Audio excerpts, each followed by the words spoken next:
দীঘার জগন্নাথ মন্দিরের রূপে সেজেছে মাধাইপুর সার্বজনীন দুর্গোৎসব। 48তম বর্ষে নতুন থিমের আভা। গোগলা অঞ্চলের মাধাইপুর সার্বজনীন দুর্গাপূজা কমিটি প্রতি বছরে অভিনব থিমের প্যান্ডেল সাজিয়ে দর্শকদের মুগ্ধ করে আসছে। দূর দূরান্ত থেকে আগত মানুষ এই থিম উপভোগ করতে ভিড় জমায়।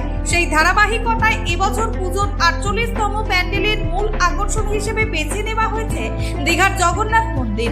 মন্দিরের নান্দনিক স্থাপত্য ও সূক্ষ্ম কারুকার্য প্যান্ডেলের প্রতিটি কোণে ফুটিয়ে তোলা হয়েছে।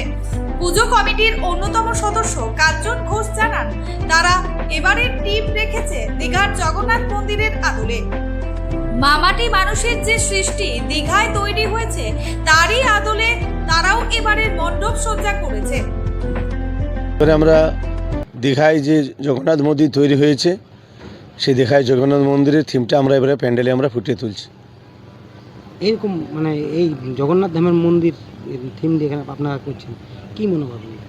দেখুন, আমাদের মামাটি সরকার যে জগন্নাথ ধাম তৈরি করেছেন আমাদের দীঘায়, আমাদের পশ্চিমবাংলার শুধু মানুষের জন্য নয়, বাইরে থেকে বহু মানুষ আসছেন যে পুরী তার যেতে হবে না, আমরা এখানে জগন্নাথ মন্দিরকে আমরা দর্শন করতে পারবো, জগন্নাথ প্রভুকে। এবং সেই হিসাবে আমরাও চাইছি যেটা যাতে বিস্তরভাবে প্রচার হয়, সেই প্রচারকে সামনে রেখে আমরা এবারে জগন্নাথ ধামের আদলে দীঘায় যেটা হয়েছে আমরা মণ্ডপ তৈরি করছি।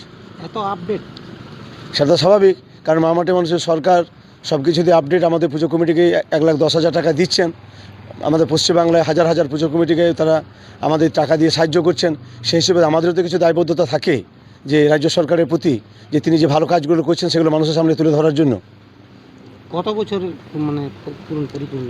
আমাদের এবছর 48 বছর পূর্ণ হচ্ছে।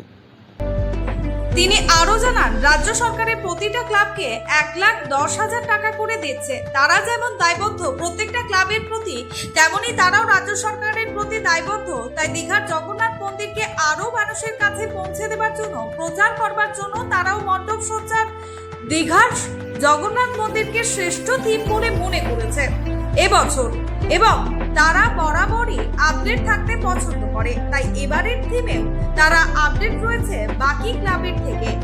আয়োজকদের মধ্যে এই থিমের মাধ্যমে সমুদ্র তীরের ঐতিহ্যবাহী জগন্নাথ মন্দিরের আধ্যাত্মিকতা ও সৌন্দর্য মানুষের কাছে পৌঁছে দেওয়াই তাদের মূল উদ্দেশ্য।